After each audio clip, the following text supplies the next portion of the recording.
It is 5 o'clock somewhere, and you've tuned into Season 4, Episode 7 of BRC. For those of you who'd like to watch this episode, I highly recommend it. You can view Season 4 on our website, YouTube, Spotify, WhiskeyNetwork.net, and Zencaster. I'm Kerry Moynihan, and in today's Tales from the Still, we're headed to the lush landscapes of Oregon for a conversation with someone who's carrying on the legacy that helped launch an entire category of whiskey in the U.S. Joining me today is Caitlin Bartlemay, Master Distiller at Clear Creek Distillery and a creative force behind McCarthy's Oregon Single Malt Whiskey, widely regarded as the original American single malt. From her roots on a wheat farm in eastern Oregon to her first day on a bottling line, sorting pears and bottles no less, Caitlin has worked her way up to become one of the most respected voices in American craft distilling. So kick off the shoes, pour yourself a dram, and join me for this episode of Barrel Room Chronicles.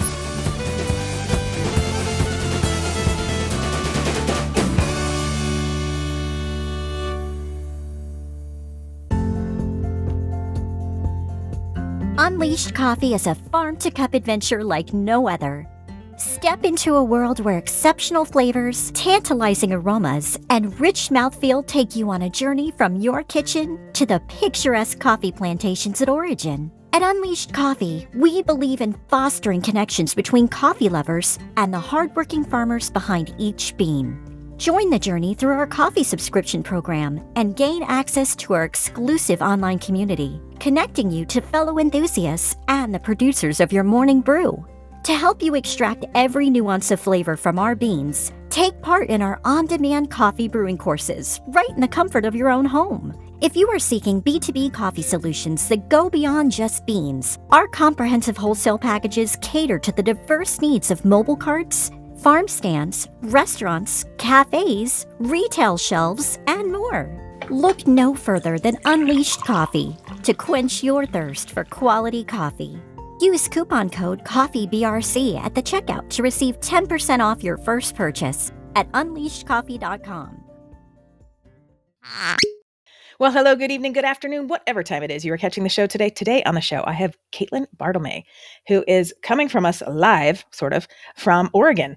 And we are going to talk about some wonderful Oregon single malt whiskeys today from McCarthy's, which, for those of you who don't know, this is the original American single malt brand.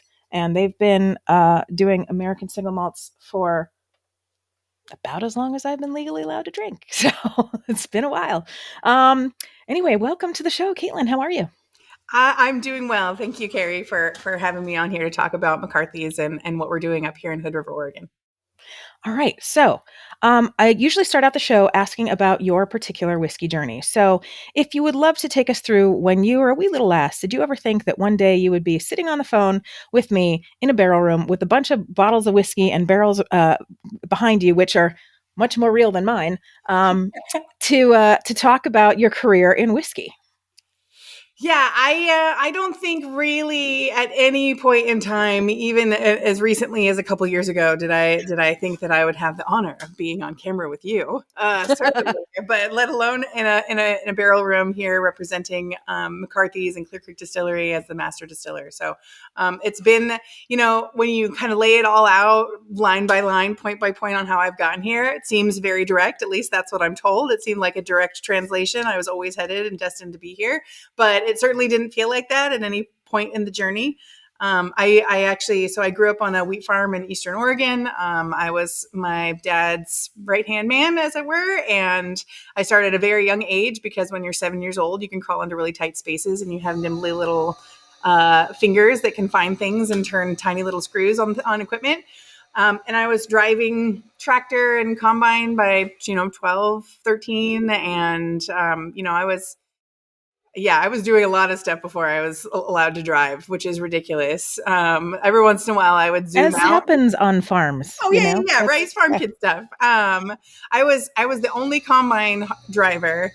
And if the truck driver that was driving grain out of the fields was gone, which was pretty much all day, right? Because he brings the truck, takes a full one out, and then away he goes. And I was like, I am 13 years old in a piece of equipment that's my family's livelihood, costs about $500,000. And I'm the only human in like 5 square miles. I was like, this is weird. I'm going to not think about that because like terrifying. And also probably not good cell service if even cell phones were Yeah, normal. I had a Nokia brick. Okay, I had one of those. Yeah, But my first phone. even then, like, yeah, you had to be on a hilltop. Right. Yeah, and then hope that you can probably get somebody that'd be able to bail you out or ask you or answer a question. So, I love really that we had the interesting same start. phone. Yeah, absolutely. It was the best. You get bored, you still got battery, playing Snake in the middle of nowhere Yeah. while you wait for somebody to come save you. So yeah, and then my parents started a winery as well because we were a small family farm and trying to find a way to diversify. And so got the fermentation bug at a young age, helping my dad with the winery as well. And they needed me to go to college because that was something that they didn't have the opportunity to do. So they didn't care. I think they probably cared a little bit about what I went to college for, but they mostly didn't care. And I went to Oregon State and got a food science degree. And while I was at college, was shocked to realize how little I really knew about hard alcohol and its production. Right, I'd been working in a winery for some time at that point and understood how the beer side worked because it's not too much more complicated.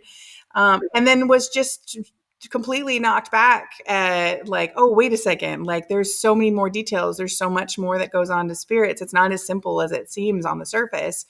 And really at that time, the only way to find more information was to get a job at a distillery. And part of the industry still definitely is an apprenticeship style learning opportunity, right? There's definitely opportunities to go to school, and there's a couple of master's programs here in the States, and there's programs in Europe and Scotland for further distilling education, stuff like that. But here it's still very much like get a degree in something similar or just get a job at a distillery and start at the bottom and work your way through. So I was very fortunate. I got hired at Clear Creek Distillery the day after my last final and started on the bottling line, which was a rough entry. I was like, I worked so hard and I have all this debt and I've got this food science degree. And my first day at Clear Creek was sorting pear in the bottle. So we actually have a pear brandy that we grow a pear in the bottle.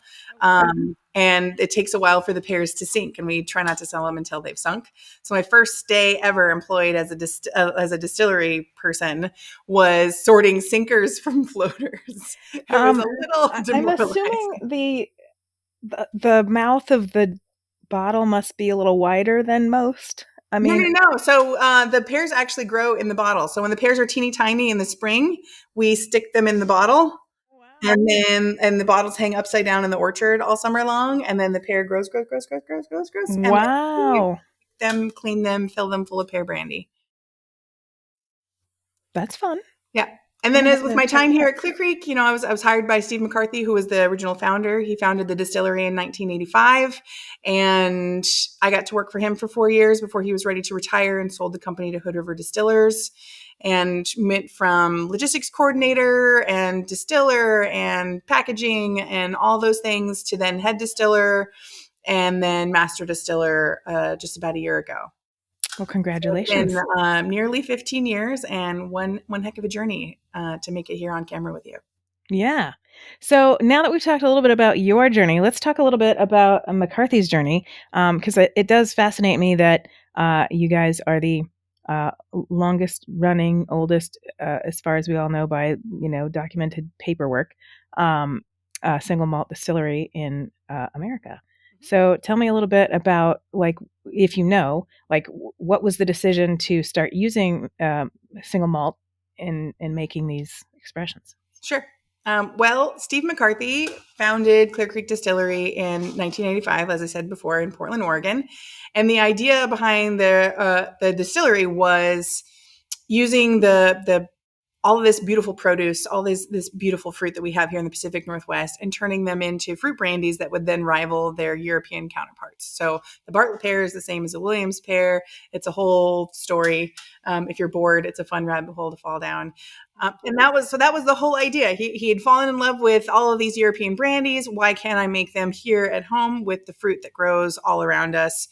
So he did, right? It can't be that hard. And then started the craft distillery in the country, right? And so really inventing the wheel, inventing all the supply chains and stuff, and just trying to find his way through and in a lot of times create the rules, essentially being the reason for the rule when it comes to like tasting rooms and taxes and all that kind of stuff, and all the minutia of owning a small craft distillery.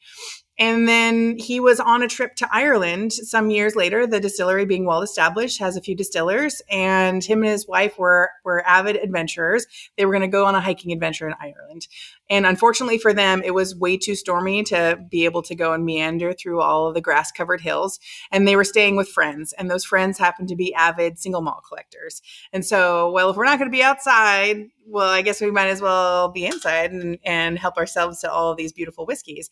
And so that was really the first really big education he had on single malts and specifically peated single malts. Okay. And so on the flight home, he's like, all right, well, craft brewing is having a moment in Portland, right? Portland, Oregon being, one of the kind of beating hearts of the craft brewing movement in the mid to late 80s.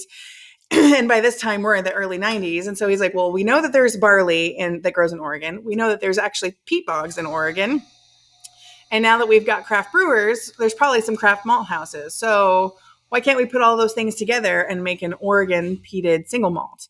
Unfortunately, at the time, the small malt houses weren't willing to take this project on because then every beer that came out of Portland would be a smoky beer.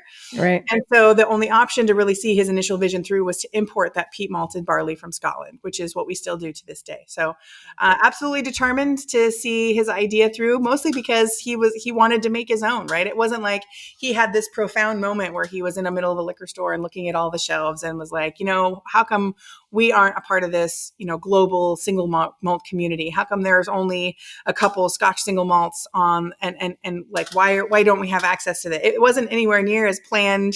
It was just because we can, right? And it turns out because we can made us the first by a long time. Yeah. And for a long time, Widmer Brothers was our brewing partner. So we still don't handle any of the grain in-house. We work with brewing partners in our community to brew the wash, which is definitely a part of the American single malt tradition at this point in time, because it's very expensive to essentially have a brewery and then a distillery. Right. But if you have a partner brewery that can make your wash, then you only have the distillery pieces of it. So there are a lot of bigger brands that now obviously have everything in-house, but started with, the brewery across the street or the brewery next door. So we're still doing that. We're still working with our local community. We've since, for almost 10 years now, we've been working with Double Mountain Brewing, which is here in Hood River now that we've moved from Portland to Hood River. So we just continue on the tradition, what Steve started, and we're always small tweaks and try to make it bigger and better than ever. But, it's still made with the same heavily peated malt barley that we import from Scotland. It's still aged in 100% Oregon oak barrels, both new and used cooperage.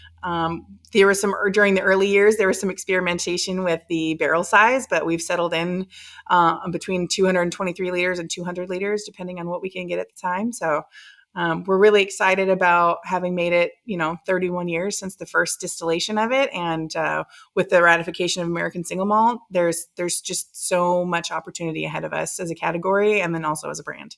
For sure. Now, how far is Hood River from Portland?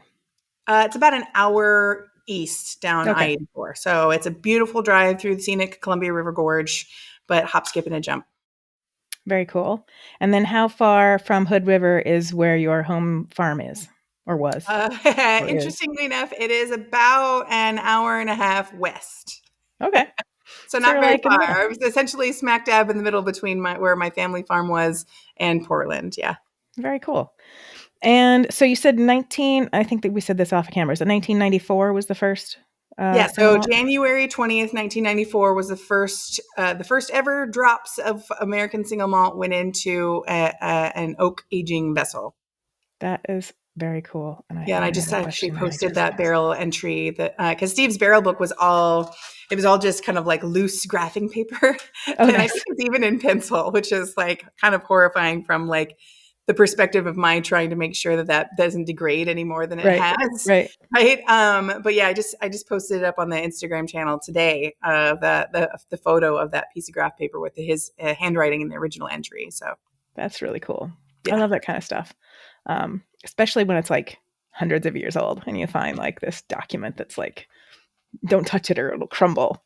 Oh yeah, no, I've gotten to the age where my parental units will, every time I see them, I end up being bequeathed another family heirloom. Oh yeah. So like this last time I saw them, I was bequeathed this like box, and within the box was like just a bunch of weird old papers mostly, but also my great grandfather's wallet that he had on him like when he passed, I guess. But like on the inside of the wallet, there was like receipts for stuff that were like over 100 years old, and I'm just like, Wow. I'm sorry, I'm a dirty under the stairs kid. I'm holding like this is an artifact of a time long Yeah. since gone. Like weird. It was totally a trip, but yeah, no, Steve's old barrel book is awesome, and actually like we're perched just below that first barrel. We actually still have that first barrel still in production. It's still aging whiskey. Oh wow.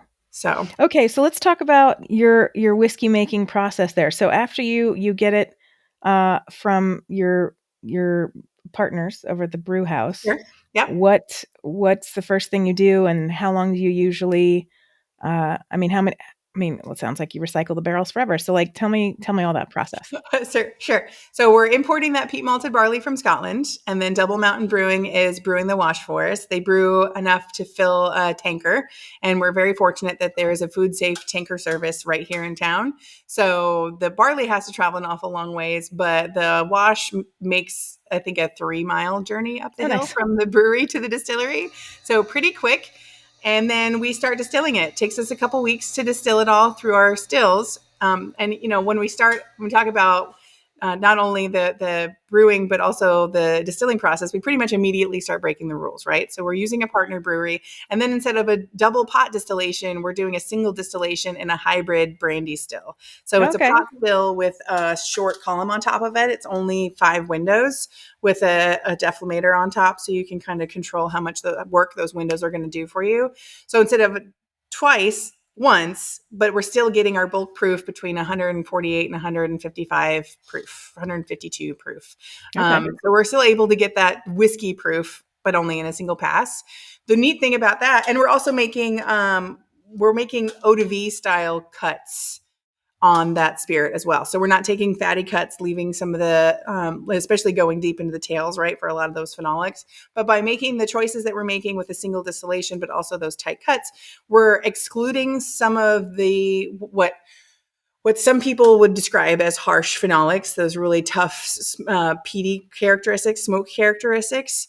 But also we're maintaining a lot of that flavor and a lot of those oils from the barley itself. So when you taste the McCarthy's, you're going to get a lot of that maltiness. You're going to get some of the access to some of those fruity notes, stone fruits, some apricot, some dark cherry leather, on top of the earthiness of the peat and a little bit of that smoke characteristic. But the peat, instead of being barnyardy, is a little bit more like old growth forest loam. So there's almost kind of like a pine quality to it. So it's very earthy, but it's kind of got this like sweet green high note to it as well. And the smoky characteristic, it's not like being in the middle of a forest fire. It's being in that same old growth forest, a distance away from the campfire where you can hear your friends laughing, but you're not close enough to hear what they're talking about, right? So this kind of like damp, meandering, drifting smoke, the kind of cartoon Looney Tune style, just kind of wafts under your nose and leads you where you need to go. I love that. So all of those things coming together means that for those that are often scared of the style of peated single malts, often find McCarthy's is a great way to get into and understand the peated single malt category, because it's not too aggressive, it's not too much. But those that really like that category aren't feeling like they're being left without. And then again, aged in 100% Oregon oak casks, both new and used cooperage.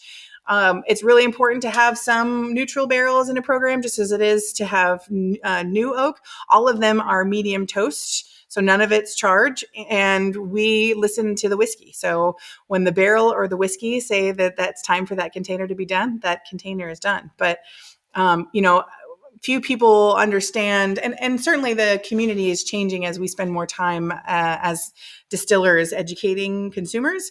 But the color and stuff that you're getting out of those barrels, that's only like half of the game that's going on in proper Right. barrel aging, right? You have all that oxidation, you have that opportunity for all those organic acids that you've worked so hard for to then interact with the alcohol and esterify over that long period of time in that barrel. So you get flavor development in the barrel, even outside of any of the extractives, the color that you're going to get from the barrel itself. So there's still a lot of really wonderful things that are happening with a properly barrel aged whiskey, even if it might come out not quite as dark and not quite as impactful on the oak characteristic. Wow. That's cool. Never thought about We've that. sold single barrels that are, in third fill Oregon oak casks. We've sold single barrels that are in first fill, that are either 3 years old or 6 years old. It's all about listening to the whiskey, and it's all about listening to the cask and making the decisions based on that. Because honestly, like, we don't want to, these were trees. We don't want to waste what they've given us. And so if there's still life left in these barrels, then we'll keep them. Yeah, keep them. So when you were on that bottling line, when you first started day after school, did you say, okay, my goal here is to become the whiskey master distiller? No. Or were you thinking about doing something else? Or was this like, I'm just going to do this little job until I get something else with my degree? Or it was, I was on a mission to learn. Right. And I didn't have a 20-year plan, or I don't think I really even had a 5-year plan. I wanted to learn more about distilling, got a job at a distillery. Cool. And then I just threw myself into learning everything that I could, like too much. I think Steve really loved it. I think he had a little bit of a soft spot in his heart for me. Yeah, there was some interesting exchanges. Like, being a farm kid, like one time my parents stopped by, and dads are so weird. He was like, you've got my best combine skinner. Like, and like, I was like, I wasn't even there. Like, Dad's like, yeah, you have my best equipment operator. And Steve's like, well, like, I've got, this amazing distiller. And I was like, I'm standing right here, guys. Like, I can hear you. This is weird. That's funny. But yeah, no, Steve, absolutely. I think he really appreciated how much I was just interested to learn anything and everything. I think there was definitely some management underneath Steve that was maybe a little bit frustrated with how willing I was to throw myself at literally everything.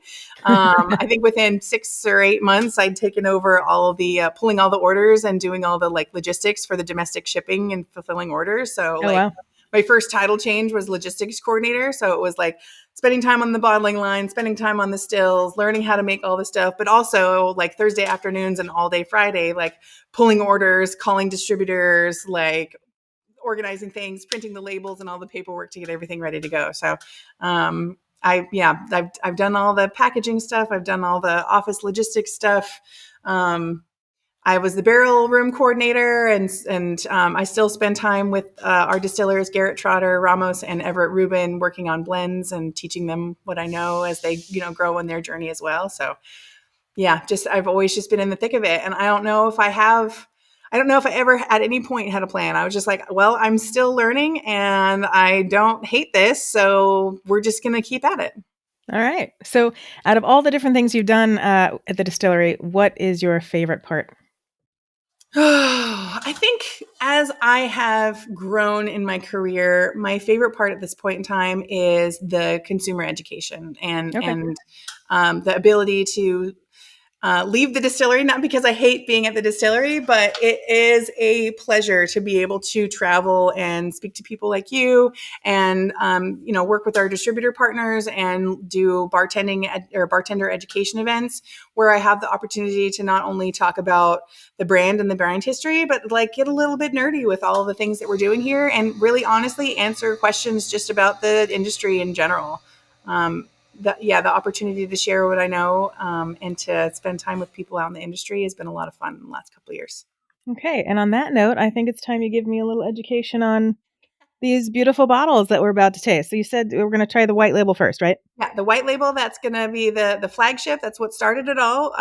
Until 2021, McCarthy's was always released in the white label 3-year-old version. It is, again, aged in 100% Oregon oak casks. And the 3-year is actually proofed down to 85. So it's not chill filtered and proofed at 85 proof.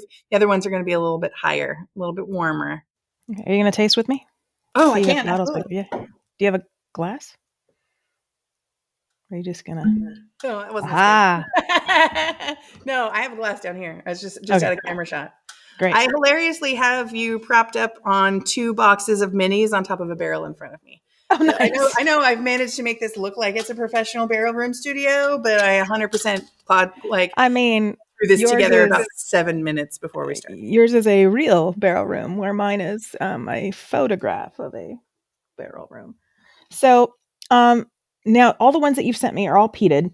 Are you guys Correct. ever, or have you ever, or will you ever do any non-peated expressions? If we did, I'm not sure. I mean, we would totally consider it. I think it would be a lot of fun. I'm not entirely sure if it would be a line extension under McCarthy's. I'm not sure if it would say McCarthy's on it. Okay. But we haven't really wandered down that path yet. I think at this point in time, when we define McCarthy's, now that we're 31 years into that brand, it's a peated single malt. So I don't know. Who knows? Who knows what that creativity could look like down the road? But for now, it's all the same malt. It's all the same process. Well, it's very peaty nose, but it's not. But you're right. I got that whole Looney Tunes like waft. I'm getting. It's not like. It's not the iodine Mm-mm. Band-Aid. Nope, it's not an iodine Band-Aid. It's also which not is good because I don't like iodines in Band-Aids. an ashtray either. No, right? it's very much a pine forest campfire. All right, so I didn't pour very much of this because, as I told you off camera, I'm going to be driving a little later, so I don't want to go crazy. But it's got a beautiful, like, golden yellow. I don't know if you guys can see that. Let's say maybe it's easier if I hold it up. I was a little bit more generous. Yeah, you've got a beautiful, beautiful glass there with a nice big bulb. All right, I'm going to take it. I only drink at work mostly, so. Wow. Well, that is definitely unique. I mean, I feel like I can taste definitely the Scottish peat, but it doesn't taste like a Scotch. Yep. Which I like about that. I almost always like, there's just this kind of flash almost of like raspberries and cream, which maybe it's just me being crazy. I think the distillers pick it up sometimes, especially when we're picking out individual barrels. Okay. But it's almost like as you're breathing in before you actually take a sip, it's like random raspberry. My brain is always like, excuse me, ma'am, raspberries. And now I'm going to have this with like vanilla ice cream and raspberries just to like, accent that. And then when, we talk about what the Oregon oak contributes to the whiskey, everybody's fairly familiar. I would say most average American consumers are pretty familiar with heavy char, white American oak, right? That's what a lot of things are aged in. And these are medium toast, so we're not even doing a char layer for a couple reasons. The big one is that Oregon oak is very similar to French oak in the way that it grows. So it has what's called soft tyloses, which are these end caps in the straws that build the wood fibers. Okay. And so with American oak, they're hard. So you don't get any liquid penetration past those end caps on those straws. But with French and Oregon oak, those end caps will kind of break down as those staves dry out in the yard before they're made into barrels. And so you don't need to damage the wood grain with that charring process to get that deeper penetration through the wood grain. And then where American oak, sometimes you get a little bit of bitterness from the char, but you also get things like lime and coconut and stuff like that. With the Oregon oak, it changes the citrus portfolio or profile. Sorry, the citrus profile of the whiskey. So it's a little bit more like burnt orange peel instead of lime. And you get kind of like toasted, roasted hazelnuts and like a richer, more oxidized Madagascar vanilla instead of what I like to think is a little bit more like a sweeter, almost artificial vanilla that you would get from an American oak. So it's a different kind of profile that matches up, and it's a really big and bold oak. And so what should be kind of a war in the cask between a really big oily whiskey and a really big oak is actually this really nice complement together that kind of makes this cohesive flavor. Yeah. And okay, so I just opened the 6 year, the burgundy maroon one, and this is. So what's the difference between this one and the white? The white is so the burgundy label is going to be 6 year. And it's also at 100 proof. So is it the same exact thing, just age longer? Just age longer. Okay. And the first time we released a 6-year was in 2021. So it took us from 1998 to 2021 to actually make enough whiskey to hold it back so we could age it for twice as long. That's drastically different. Mm-hmm. Wow. I like that. And the nose on this one, I feel, and I don't know, it could be the glass because it's not a true Glencairn, but I feel like it's not, this one punches you a little bit more with the peat than this one. Mm-hmm. Or is that my glass? What do you think? I would say that peat definitely with the 6-year is a little bit, it's not lessened, but I think it's like the balance changes, right? Yes. It's not quite as earthy. You have a little bit more of the sweetness from the barrel, but I wouldn't say that that it is overtly sweet as a dram. Right. But it's like, it's an uptick in the richness. It's all the things the 3-year was, but it's just richer. There's more to it. It's like you almost feel like you want to, like it has that chewiness quality to it. And that's just, again, when you talk about all the stuff that's happening in a barrel other than the flavors that you're getting out of the wood grain, you're also losing more of that angel share, right? Which is you're losing stuff that you don't want to have in the first place because it's the more volatile stuff. And then you're concentrating all the good stuff in return. So it is going to always be that like little bit richer quality. Okay. Now, this one I was very excited about and cheated the other day and already took a little sip. This is the PX Sherry Cask Finish, also peated. Mm-hmm. But I always started out as a sherry cask lover. So when I first started out, still really to this day, I love the Speyside region of Scotch. Mm-hmm. The best out of all the regions. So I love to see when the Speyside and the Islay meet, so to speak. I do have another one. So I'm going to pop that in here. So with the sherry cask finishes, that's again the 6-year that goes into the sherry cask finish. We have the Pedro Jimenez, which is what I sent you. And then for those that are in the Pacific Northwest, or anybody that wants to go online, we have it on our website as well. We have an Oloroso sherry cask finish, which was a smaller release. But it's still available, and it both 6-year. So they spent 6 years in its original aging cask, Oregon oak, and then with the PX around 6 months, and for the Oloroso closer to 9-10 months for the finish. The Oloroso takes a little bit longer, but we're picking the barrels for those blends before it goes into those barrels. So with the Oloroso, we're picking things that are going to play into that more oxidative and herbaceous kind of earthy flavor that the Oloroso sherry has. And with the PX, we're picking barrels that have that little bit more of that fruity and floral. We're not trying to flavor the whiskey. I hate an over-finished whiskey. Yeah. But what we are trying to do is we're trying to use those sherry cask finishes to nudge some of the things that we already really enjoy in that whiskey and just bring them closer to the surface. I was going to say, this is definitely fruitier, more floral than the two other ones, mm-hmm. Which obviously is because of the sherry. And now I know it's because of the PX versus the Oloroso. So I'm ready to. And I also noticed this has got a little bit darker, more amber color, mm-hmm. which is beautiful. And I love amber. Mm-hmm. If I get so I have 2 male Scotties, and they're both named with Scottish names. Awesome. Because Scotties are the closest you can get to whiskey and a dog, because they are Scotties or Westies. Okay. You can do Westies also. Sure. But they're both males. But if I get a female, one of the names would be Amber because of the color. Absolutely. And if I get another one, I might name it Copper, but then I'll have to get a fox and name it Todd. Or is that backwards? Copper and Todd from Fox and the Hound. Yeah. For those children out there who've never seen The Fox and the Hound, it's an old cartoon movie. All right. Okay, here we go. So the PX for me, it just, there's sultanas and there's like sun-dried, golden raisins. And it tastes like McCarthy's with plus like a perfect, like late summer, early autumn sunshiny day.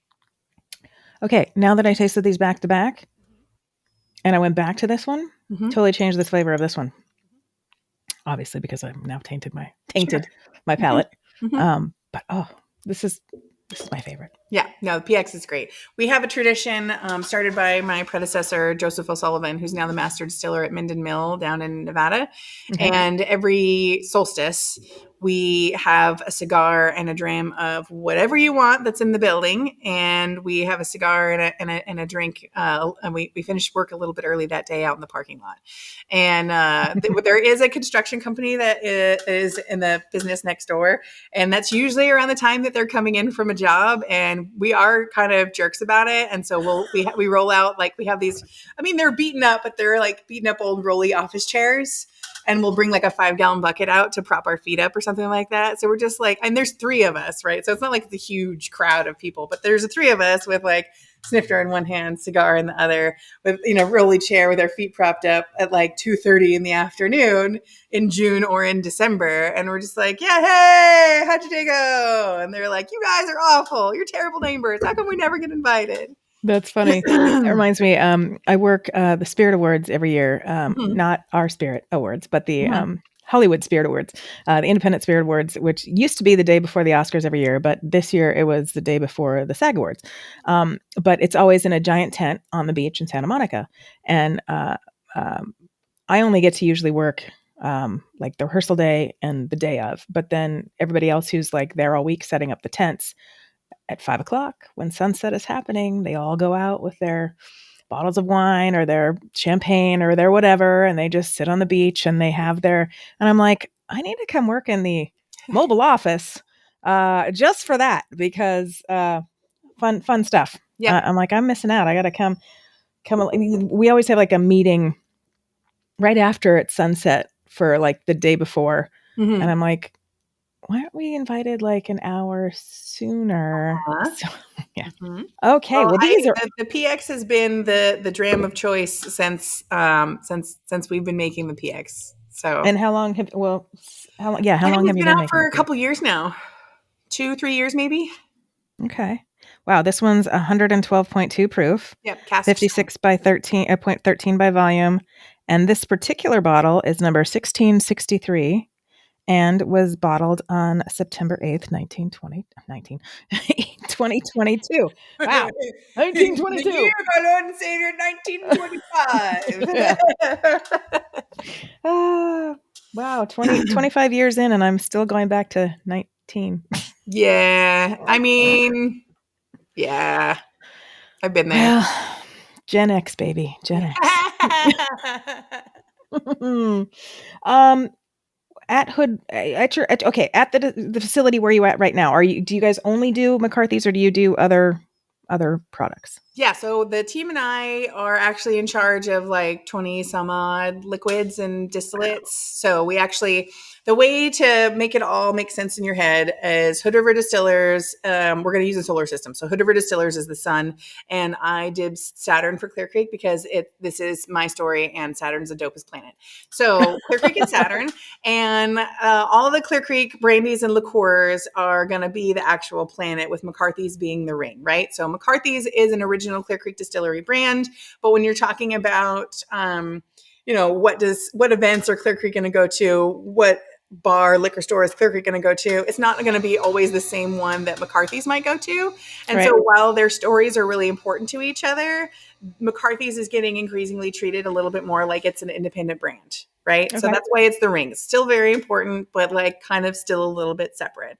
And then here at the distillery, we're also creating a handful of other independent brands for the larger company as well. So those are all of Saturn's moons. So we make the De Graaf Amaro and Aperitivo. We make Timberline vodka. We make Old Delicious double bourbon barreled apple brandy. We make the Lewis and Clark premium vodka. And then we also we moved production down to the main facility, but we still consult and do the R&D for the Trails End bourbon line. So we do an awful lot of stuff between the 3 of us, especially considering that I'm also doing quite a bit of traveling for the company. So we stay very busy, but yeah, we have 20 some odd liquids that we're keeping track of and trying to make all year round. And so McCarthy's is awesome because we can make it year round. So when it's pear brandy season, which is what we make the most of for Clear Creek Distillery, we only have between September and February to make an entire year's worth of pear brandy. So if we were to run out of pear brandy in July, we'll be like, too bad, we're probably not going to have fresh spirit ready to put in bottles until October, right? Yeah. But we're very careful, and we try to do the math and try to make a little bit of extra so that doesn't happen. But we're stuck with Clear Creek as far as our brandy production with the seasons. So we're following the fruit harvests as we go through the year, and then we plug in the holes with everything else to keep us busy throughout the whole year. That's fantastic. And so if some of our diehard peated whiskey fans out there want to get you guys McCarthy's, where would they find it? Well, we do and have how many states are you distribution in, I think it's 41 states and 7 countries. Okay. We're around, but we're not going to be quite as easy as, maybe some, bigger multinational brands might be to find anywhere in the United States. We're pretty easy to find if you're in Oregon, California, and Washington, and New York for sure. But the best way to do it, we have our website. The McCarthy's is on hrdspirits.com. There is a find the product part of that website. So you can type in your zip code, your city, and it'll help you find it. And then we also have, I believe, all of the SKUs of the McCarthy's, as well as a very special edition single barrel release of a rum aged McCarthy's. I think there's still 2 or 3 cases left on the website. And that, I believe, ships to 38 states. So we do some direct to consumer shipping through our website if you can't find a local retailer. And then absolutely worst case scenario, if you absolutely have to have it and you can't find it with those tools, I am the one that actually runs the Instagram accounts for both Clear Creek Distillery and McCarthy's. So if you send a note to either one of those, and Trails End, so if you send a DM to any of those accounts, I'm the one that's going to be answering it. And I'm sure the sales team super loves it when it's a random Saturday night. And I'm like, hey, where can I find a bottle of 6-year McCarthy's in Iowa? Really great about answering my questions and helping to track down bottles. So there's a few ways that you can hopefully find us. But McCarthy's has been around for long enough that there's quite a few bottle shops across the country that carry us. And certainly if it's a more niche specialty whiskey bottle shop, we're more likely to find it. Fantastic. Now, one more thing I want to talk about before I let you go. I noticed you have one bottle back there that I do not have. So tell me a little bit about that black label what's that whole story. So we occasionally do some fun stuff with McCarthy's. We do some single barrel releases and some experiments. So like I said, that rum aged barrel that we still have a couple cases of, it's also in a black label. But the black label McCarthy's usually indicates either a specialty finish or a single barrel release. So this one that I have in my hand is a cognac cask finish that we did for the Maloma Whiskey Library in 2022. But it's the representative black label bottle that we still have here in the distillery. Usually if it's a single barrel, it'll have a logo here in the corner of whoever picked the single barrel and any other special details on it. But we do a handful of single barrels every year. And then, send me a note if you want to explore a specialty finish with us. We've done a couple of them. We did a cognac cask finish and let's see, the rum finish. What else have we done? I know there's a couple more that have been kind of loitering around, but definitely a lot more single barrels. So yeah, if in a collect them all situation, there is 4 labels that are floating around out in the universe. Great. Yeah. Now, if I happen to be 5 because the Oloroso is navy blue, so I don't have a bottle. Oh, right. But the Oloroso is going to be navy blue. Nice. So technically, there is five colors. Collect them all.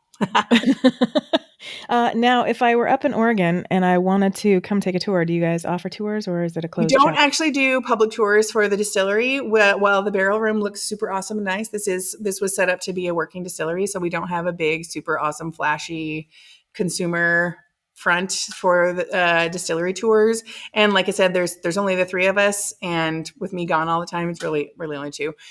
So we don't really have the capability to do regular public tours. However, we do have a tasting room here in Hood River. It is Fantastic. A bit of a destination location in that in the summertime, there's all kinds of hiking and water sports. In the wintertime, there's all kinds of hiking and snow sports. So it's a really beautiful area.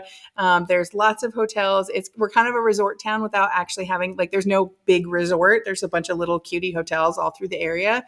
But there's definitely lots of fun to be had for people that come and visit the area. There's wineries, there's beautiful locations, great places to eat. And then we do have a tasting room in the cutie, I feel it's got like frontier vibes, downtown area, and the Nice. tasting room is actually in the old bank building. So there's a small, as a part of the tasting room, they kept the original vault. So you Nice. actually go through this like turn of the century vault door with like glass so you can see all the inner workings. And then there's this like little history kiosk in the actual old bank building vault. That's That is that's awesome. 100 and some odd years old. So That is really awesome. fun. And then they have everything that we have there at the tasting room. And if you're going to find something special that we've released, there's usually a couple bottles there.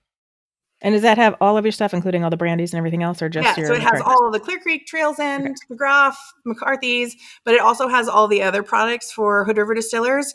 Hood River Distillers is actually the largest and oldest distillery in Oregon. It was founded in 1934 here in Hood River. The original idea was to make fruit brandies and liqueurs just like Clear Creek started making in 1985, and they turned into a rectifier and blender by the late 50s and returned to their distilling roots by buying Clear Creek in 2014. So they actually have, including Clear Creek and McCarthy's being representing only 2 brands, they have 30 brands spread across 300 different SKUs. So you can not only try everything that the team and I make here at Clear Creek Distillery, but you can try what we make up at our sister distillery, Captive Spirits in Seattle. We have a gin distillery up there that produces big gin, as well as a bunch of other blended brands, cordials, liqueurs. We have a new Canadian whiskey line called Northwest Whiskey that comes with 3 flavors. So you could stay in Hood River and taste your 5 things, and it might take you a week to try everything that you can try there at the tasting room. Can you shop at this tasting room or no? Absolutely. Okay, and the cool thing is that because we're a control state, the price at the tasting room is the same as anywhere in the state. So it doesn't matter if you're buying it at our tasting room or you buy it at a liquor store in Portland or somewhere down in Eastern Oregon, it's going to be the same price. That's great. Well, Caitlin, thank you so much for being on the show today. This was a fantastic pleasure, and I am glad I got to hear your whiskey journey and the history of McCarthy's, because I've often wondered about it once I found out about it some time back, being the oldest one. And I, as most people know, I'm not a huge peat fan. So I always am delighted when I taste a peated whiskey that I not only can stomach, but enjoy and would buy. So you have made my day. And again, the sherry is my favorite. So anyway, thank you again. And we look forward to catching up with you in the future. Awesome. Thank you so much, Kerry. Like what you've seen on BRC? Want to see more? Experience more? And maybe even taste more? Then head over to our Ko-fi site and become a member of the Barrel Room Parlor. By choosing the copper level membership, you'll have exclusive access to videos related to topics discussed on the podcast and blog posts for members only. As an amber member level, you'll enjoy everything from our copper level as well as various spin-off series including The Cutting Room Floor and Kindred Spirits. In addition, the amber membership includes exclusive discounts to live in-person events. To join, visit www.barrelroomchronicles.com and click on Become a Member in the navigation bar. Or go straight to our Ko-fi site at ko-fi.com/BRC and click on the membership link. Once you've joined, you'll have access to everything your chosen level has to offer. You'll even be able to participate with the show by commenting on videos and other posts. Don't wait. Sign up today for exclusive content and event discounts in the Barrel Room Parlor.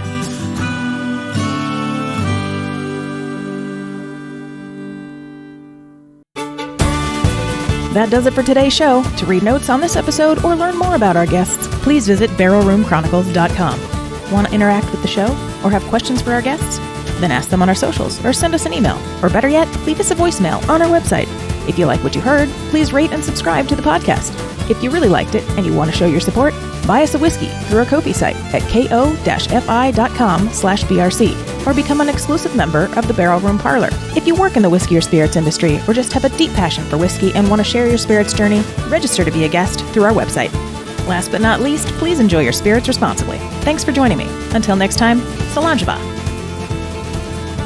Barrel Room Chronicles is a production of First Reel Entertainment and is available on Spotify, Apple, iHeartRadio, Amazon, YouTube, or wherever you listen to your favorite podcasts.